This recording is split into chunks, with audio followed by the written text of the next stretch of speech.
যেখানেই বাঘের ভয় সেখানেই সন্ধ্যা হয়। এই কথার সাথে আমরা অনেকেই পরিচিত। আমরা মাঝে মধ্যে এমন কথা বলে থাকি। আজ আমি এমন একটি পেন্টিং করতে চলেছি যার গল্পটা কিছুটা এমনই। একদিন এক শিকারী ঘন জঙ্গলে শিকার করতে বেরিয়েছিল। জঙ্গলের মাঝে একটি পুকুর দেখতে পেয়েছিল, আর ওই পুকুরের পাড়ে হাজারো পাখির ছড়াছড়ি।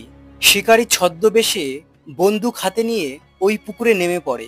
পুকুরে চুপটি করে বসে বাঁশির মাধ্যমে পাখির আওয়াজ করতে থাকে। ওই বাঁশির আওয়াজ শুনে এক এক করে পাখি সেখানেই আশ্রয় নেয় যেখানে তার মৃত্যু লেখা আছে। আমাদের জীবনের গল্পটাও ঠিক তেমনই। আমরা ভুল জায়গায় বা ভুল মানুষকে বেশি আপন করে ফেলি।